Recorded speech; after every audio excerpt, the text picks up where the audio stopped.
few days ago, I raced at the Ironman 70.3 World Championships in Marbella, Spain. And I need to tell you something.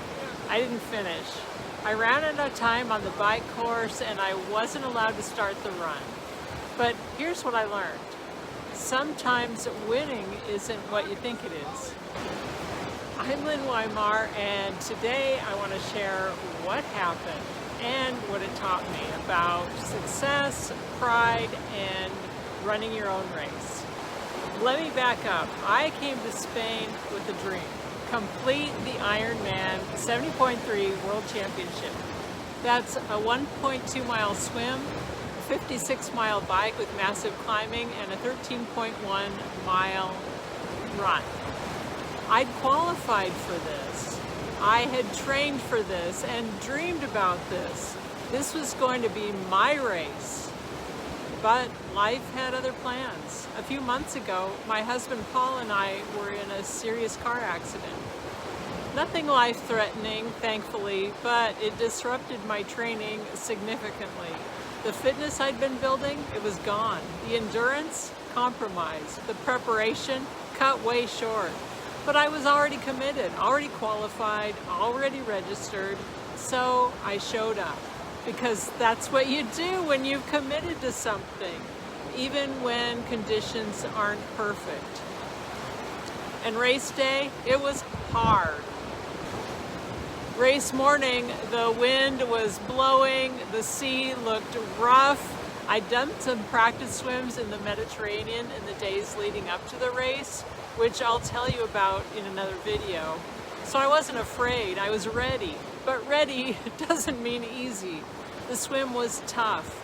Rough water, rolling waves, buoys you can only see when you're up on top of the wave.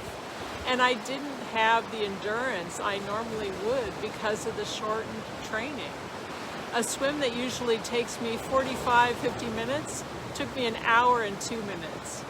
I didn't know my time when I got out. I just knew I did it. I swam in rough seas and I'm still here. I was wobbly getting out of the water, and the volunteer helping me get my wetsuit off had to steady me while I got my bearings. But I was proud because I'd just done something really hard. Then came the bike. 56 miles with over 5,300 feet of climbing through the Spanish mountains. I knew going in, I'm not in peak condition. I had to be smart. I had to pace myself. My coach's words were in my head. Don't burn all your matches too soon. So I had to hold back and keep my power sustainable, not push too hard on the climbs. And you know what that meant? Younger athletes were constantly passing me, whizzing by, 30-year-olds, 40-year-olds, flying past me on the climbs. And I had to keep reminding myself, don't compare, run your race. But it was also beautiful. The Spanish countryside, ancient villages. We climbed so high that I could see the Mediterranean Sea far below. The same sea I'd just swum in, and now we were so far above it. And I remember thinking, this is incredible. Don't forget to enjoy this. But as the time ticked by, I started realizing I'm not going to make the cutoff. We had 5 hours and 30 minutes to complete the swim, transition, and bike. My slow swim, my slow transition, my carefully paced bike, I wasn't going to make it. When I crossed the line at the end of the bike course, they checked my time. I was over the limit. I'm sorry, they said, you can't start the run. My race was over. The dream I'd come to Spain for, to cross that finish line, to complete this World Championship, it wasn't going to happen. And in that moment, I had a choice. I could be devastated, ashamed, focus on what I didn't do, or I could be proud of what I did do. And here's what I chose, to be proud. Because here's what I did. I swam 1.2 miles in rough seas after a car accident nearly ended my season. I biked 56 miles and climbed over 5,300 feet through Spanish mountains. I showed up at a World Championship when I could have stayed home. I paced myself wisely instead of burning out trying to keep up with people half my age. I enjoyed the views. I ran my race. Was it the dream I came there for? No, but it was something to be proud of. And here's what I want you to understand. Sometimes the win isn't crossing the finish line. Sometimes the win is showing up when it would have been easier to stay home.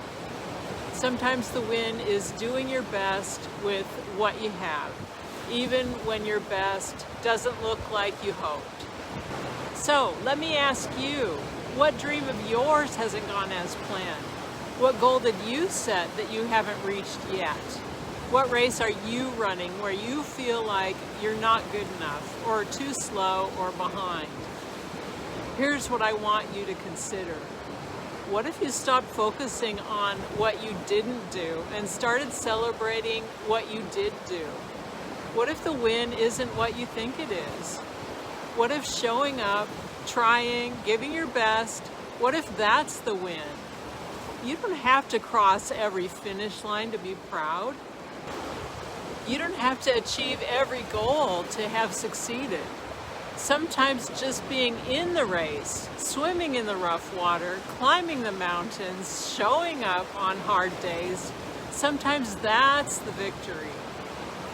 I came to Spain to finish a race, and I didn't, but I'm still here, still proud, still grateful, and I wouldn't trade this experience for anything.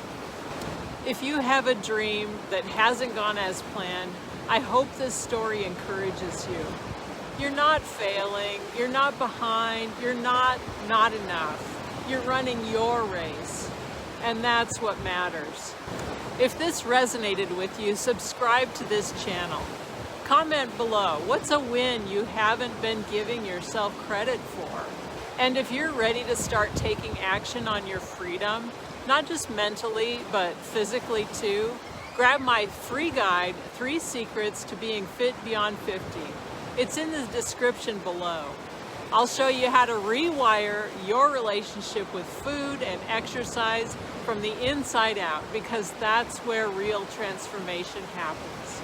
And join my free community, Be Fit Beyond 50. Links in the description. I'm Lynn Weimar. Sometimes the win is just showing up. See you in the next video.